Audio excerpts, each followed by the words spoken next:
Olá, guerreiros e guerreiras, sejam bem-vindos à continuação, do vídeo sobre noções de segurança privada. Segunda parte, noções de segurança privada. Meu nome é Instrutor Botelho, esse canal é voltado para você que é vigilante, que quer se especializar aqui, quer aprender mais. Então, esse canal é voltado para você que é vigilante, que está fazendo o curso, que pretende fazer o curso, para se inteirar um pouco mais sobre as matérias, sobre os assuntos da segurança privada. Tá bom? Então, vamos começar hoje com a segunda parte, nós estávamos falando dos órgãos reguladores e fiscalizadores no primeiro vídeo. Então, nós vamos dar continuidade. Nós paramos no diretor executivo, agora nós vamos para a Coordenação Geral do Controle de Segurança Privada, a CGCSP. É uma unidade central vinculada à diretoria executiva do Departamento de Polícia Federal, responsável pela regulação, controle, coordenação e fiscalização das atividades de segurança privada, assim como pelo acompanhamento das atividades envolvidas pelas delegacias de controle de segurança privada, as DELESP, e comissões de vistorias, as CVs. Delegacia de Controle de Segurança Privada, DELESP, são unidades regionais vinculadas às superintendências da Polícia Federal nos estados e no Distrito Federal, responsável pela fiscalização e controle das atividades de segurança privada, no âmbito de suas circunscrições. E as comissões de vistorias, as CVs, são unidades vinculadas às delegacias de Polícia Federal descentralizadas, responsáveis pela fiscalização e controle das atividades de segurança privada, no âmbito de suas circunscrições, compostas por, no mínimo, 3 membros titulares e respectivos suplentes, ocupantes de cargo de carreira policial no Departamento de Polícia Federal. As comissões de vistoria serão instituídas por ato de superintendente regional do Departamento de Polícia Federal. O Exército Brasileiro, Diretoria de Fiscalização de Produtos Controlados, o DFPC, órgão de apoio técnico normativo que tem a incumbência de orientar, coordenar e controlar a fiscalização dos produtos controlados pelo Exército Brasileiro, que são armas e seus acessórios, munições, explosivos, blindados e coletes à prova de bala. No que tange às atividades de fabricação, utilização, indústria, importação, exportação, armazenamento e depósito, manuseio, uso esportivo, colecionamento, comércio, recuperação, manutenção e tráfico. Requisitos profissionais para ser vigilante, Ser brasileiro nato ou naturalizado, idade mínima de 21 anos, instrução mínima à 4ª série do ensino fundamental, ser aprovado em curso de formação de vigilantes, ser idôneo, não possuir antecedentes criminais, estar quites com as obrigações militares e eleitorais, apto em inspeção médica e psicológica, que vai fazer esse exame, e possuir CPF no Ministério Federal, Se não tiver CPF, é porque já está morto, Os requisitos profissionais não constituem impedimentos ao exercício da profissão. Indiciamento ou processo criminal por crime culposo, condenação criminal quando obtida, a reabilitação criminal fixada por sentença, condenação criminal quando transcorrido período superior a 5 anos, contados da data de cumprimento ou extinção da pena, termos circunstanciado, o TC, transação penal, suspensão condicional do processo, esses são os requisitos profissionais. Direitos do vigilante. Isso é muito importante, É uma coisa que os vigilantes precisam saber dos seus direitos.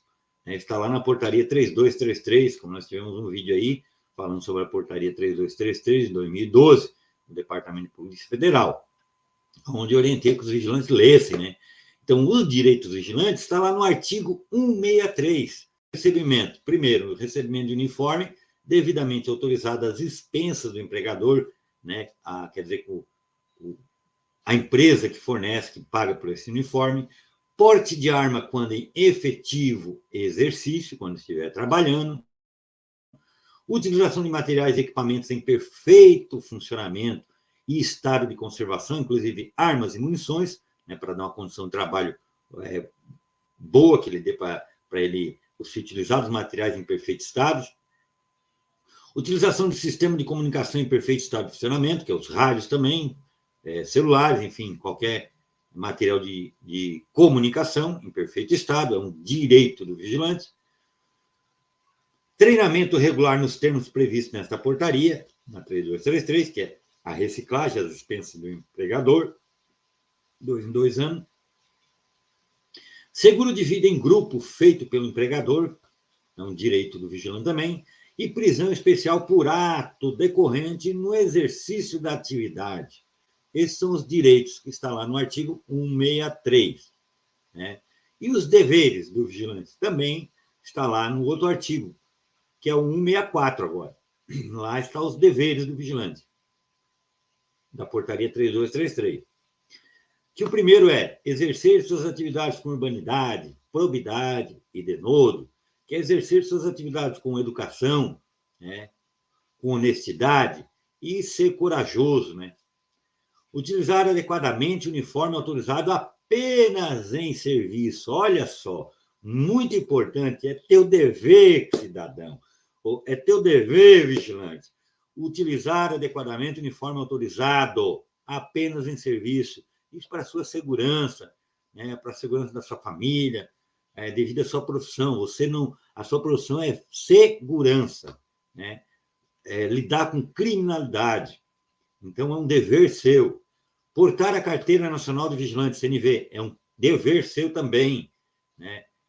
Manter-se adstrito ao local sobre vigilância, observando-se as peculiaridades da atividade de transporte de valores, escolta armada e segurança pessoal. Quer dizer, manter-se atento ali sobre vigilância, no local sobre vigilância, observando as peculiaridades do transporte de valores, escolta armada, que é diferente na rua, né? Comunicar seu superior hierárquico quaisquer incidentes ocorridos no serviço. Então, é teu dever comunicar ao teu superior, teu supervisor, qualquer fato que fuja da normalidade, assim como quaisquer irregularidades relativas ao equipamento que utiliza, em especial quanto ao armamento, munições e coletes à prova de balas, não se eximindo o empregador do dever de fiscalizar, né, de fiscalização. Então, lá o artigo 164 da portaria diz, né, que também o empregador não se exime de fiscalizar, passivo de multa, né? Por isso que o supervisor ele faz essa fiscalização também, porque ele é da empresa, ele faz essa fiscalização. Então, aí os deveres do vigilante. E o regulamento da disciplina. Cabe ao vigilante, no exercício de suas funções, o exato cumprimento de seus deveres, né? Traduzindo-se na fiel observância das normas estabelecidas pelo órgão fiscalizador, Departamento de Polícia Federal. Adotar conduta de retidão, lealdade profissional para com a empresa que o empregar e aquela que de seu serviço utilizar. Informar prontamente seu superior imediato qualquer irregularidade que puder resultar em responsabilidade administrativa para a empresa, porque tudo é controlado, fiscalizado pelo Departamento de Polícia Federal. A empresa ganha multa também. É importante ressaltar o dever de disciplina consciente no tocante ao cumprimento de seus deveres e comprometimento profissional, independentemente de fiscalização. É verdade, independente de fiscalização do fiscal ou do supervisor estar olhando, é teu dever cumprir as tuas regras, os teus procedimentos conforme a lei determina, vigilante.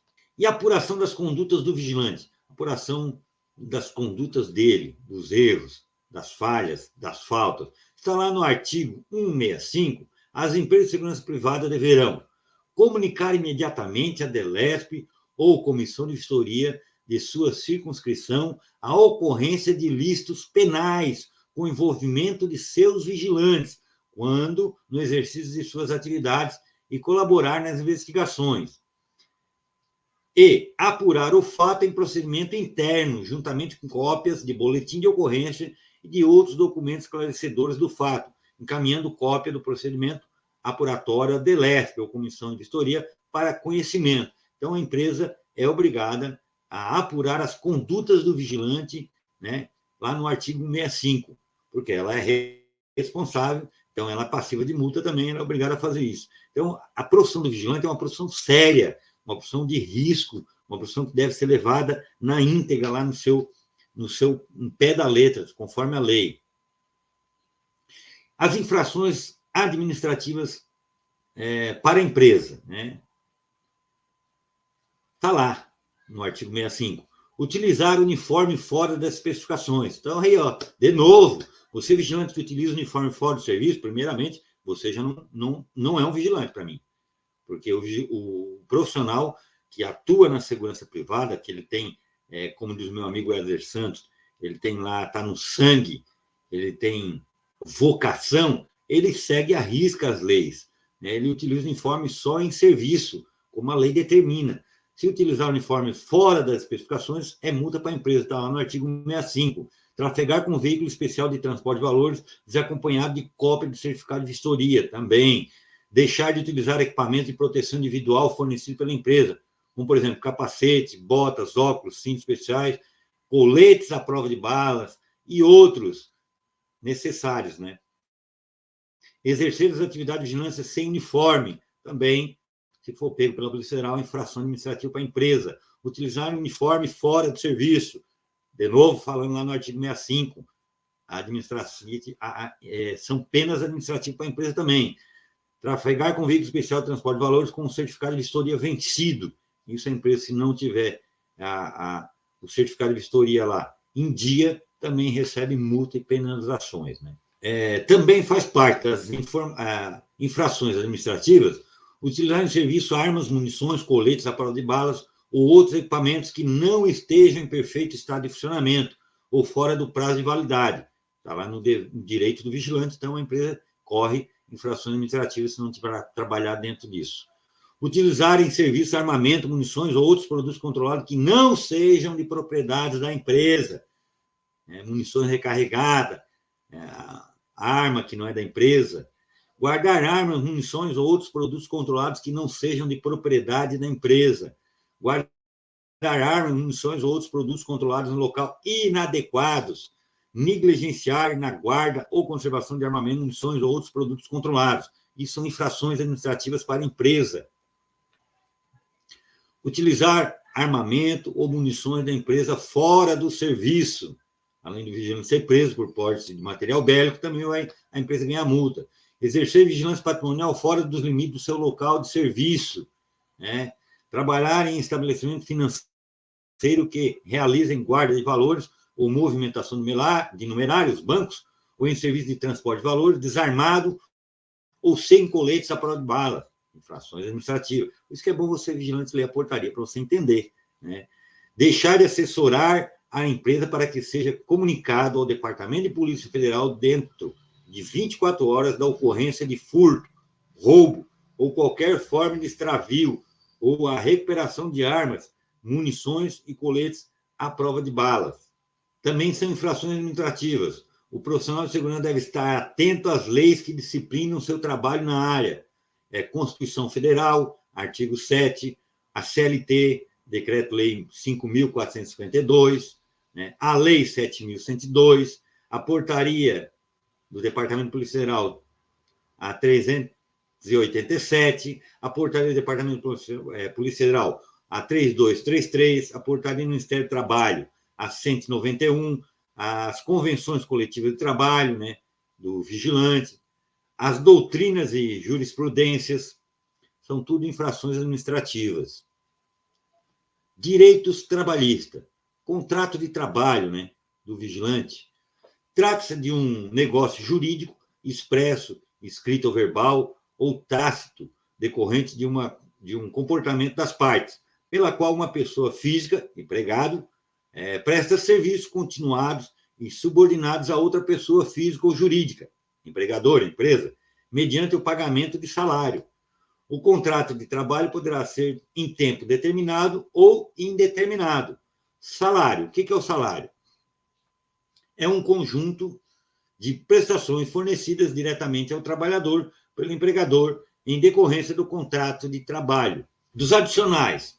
Os adicionais previstos na legislação trabalhista são hora extra, no mínimo 50%, sobre o valor vigilante é 60%, conforme convenção coletiva. Adicional noturno, 20% sobre o valor da hora diurna, no período das 22 às 5, para trabalho urbano. Adicional de periculosidade, 30% sobre o salário básico do vigilante. Entrou em vigor no dia 3 de 12 de 2013, através da lei vigente. 12.740 de 2012, ou Portaria 1.885 de 2013, no extinto Ministério do Trabalho, que a regulamentou. Né? Adicional de insalubridade, devido quando se verifica situação prejudicial à saúde, 10% grau mínimo, 20% grau médio, 10% grau máximo do salário mínimo da região.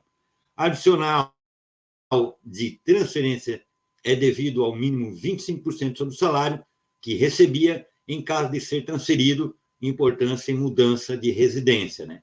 Se a empresa mandar você para outro lugar. Direitos trabalhistas ainda da jornada de trabalho. A Constituição Federal estabelece jornada de trabalho de 8 horas diárias e 44 horas semanais, salvo convenção coletiva que discipline a compreensão de horas, né, no dissídio trabalhista do vigilante. Os sindicatos dos vigilantes e dos prestadores de serviço propõem a escala 12 horas trabalhadas por 36 horas de descanso. As empresas de segurança podem adotar as escalas 4x2, 5x2, 6x1, desde que a jornada de trabalho não extrapole as 44 horas semanais previstas em lei. Nos direitos trabalhistas de férias do vigilante, é direito do trabalhador previsto no artigo 7, incisos da Constituição Federal, nos seguintes termos: gozo de férias anuais remuneradas com pelo menos 1/3 a mais do que o salário normal. Com o advento da Lei 13.467, conhecida como reforma trabalhista que teve, foram inseridas e alteradas disposições importantes na consolidação das leis do trabalho, na CLT. Foi mudado algumas coisas. Um dos destaques na nova lei foi em relação às férias anuais, com várias modificações quanto ao seu parcelamento, data de início ou outras disposições sobre regimes específicos, né? As férias anuais consistem no período de descanso de 30 dias, em regras, concedido ao trabalhador após 1 ano de trabalho, 12 meses, do contrato de trabalho. Tem-se o chamado período aquisitivo de férias, devendo o empregador, nos termos do artigo 134 da CLT, conceder o gozo desse direito ao empregado nos prazos de 12 meses. As férias podem ser fracionadas em até 3 períodos, sendo que não poderá ser inferior a 14 dias corridos e aos outros 2 nos inferiores a 5 dias corridos. O fracionamento dependerá da concordância do trabalhador, né? Sendo de sua opção e escolha. Está lá na reforma trabalhista, na nova reforma trabalhista. Né? O parcelamento pode ser realizado por qualquer trabalhador, independente de sua idade, não sendo imposta nenhuma restrição à lei. Todos os períodos devem ser gozados dentro de 12 meses subsequentes, chamado de período concessivo. O pagamento das férias será de acordo com o seu funcionamento, sendo que o pagamento de cada período deve ser realizado até 2 dias antes de seu início, sob pena de pagamento em dobro, né? A reforma trabalhista evidencia a liberdade negocial entre o empregado e o empregador, né? A nova reforma trabalhista. Férias do regime de trabalho intermitente. Intermitente foi uma função que foi criada na nova reforma trabalhista, né?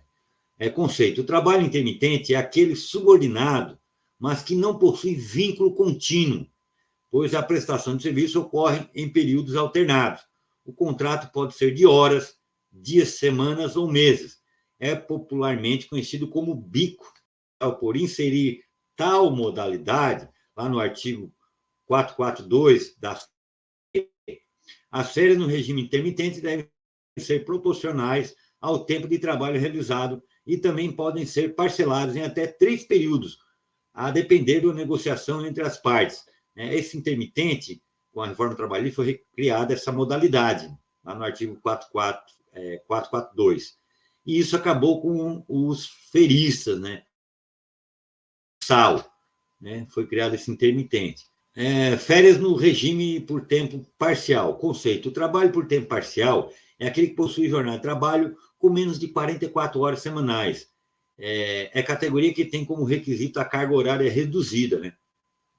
Com a reforma trabalhista, para ser caracterizado tal regime, a jornada de trabalho deve ser no máximo de 30 horas semanais, sem incidência de horas extras ou de até 26 horas semanais, com a incidência de até 6 horas extras por semana. Artigo 58 da CLT.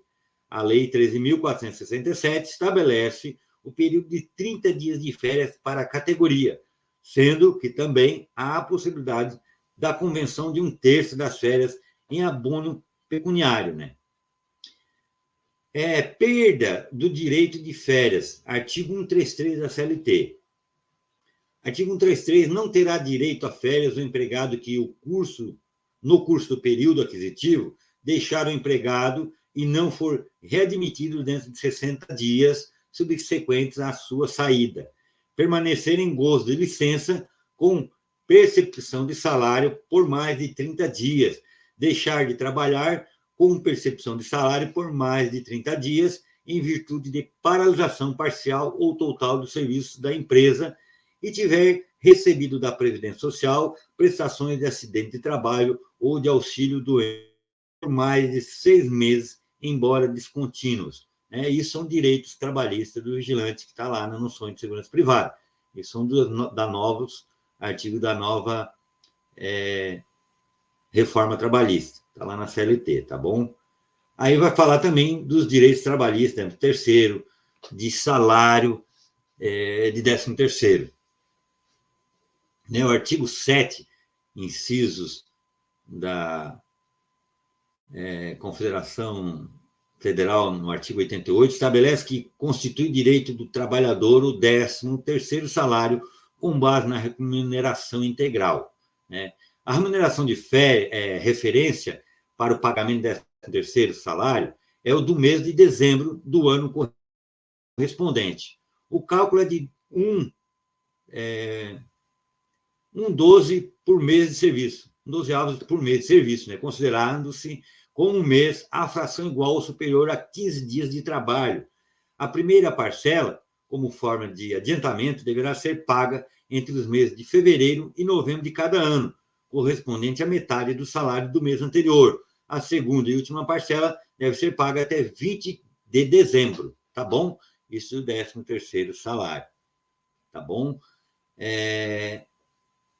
A estabilidade no emprego. Então, trata-se de garantia de emprego em determinadas situações específicas, tais como para dirigentes sindicais, membros da CIPA, gestantes e membros da Comissão de Conciliação Prévia, desde que não cometam falta grave. Também gozam nessa categoria os acidentados, Quem é estável no emprego, quem tem estabilidade no emprego, lá nos direitos trabalhistas, tá? Dirigentes sindicais, membros da CIPA, gestantes, membros da Comissão de Conciliação Prévia, desde que não cometam falta grave, e acidentados, de tipos de demissão, Demissão sem justa causa, para você que é vigilante entender. Desde que o empregado não seja portador de estabilidade de emprego, o empregador poderá extinguir o contrato de trabalho dispensando sem justa causa. O empregador deverá conceder ao empregado aviso prévio de no mínimo 30 dias, está lá no artigo 7, e efetuar o pagamento de todas as verbas rescisórias, que são 13º salário, as férias proporcionais, saldo salarial, indenização de férias vencidas e não gozadas e acréscimo de 40% sobre o depósito do FGTS, a ser depositado em conta vinculada do empregado. Deve fazer a entrega do termo de rescisão contratual para fins de movimentação da conta vinculada no FGTS e também as guias do seguro-desemprego para o trabalhador. Então, esses são alguns direitos trabalhistas, tipos de demissões do vigilante. Nós vamos falar ainda depois, no próximo vídeo, que vai ser o terceiro da série do NSP, a demissão a pedido, a demissão consensual, causa de demissão por justa causa, causa de demissão sem justa causa,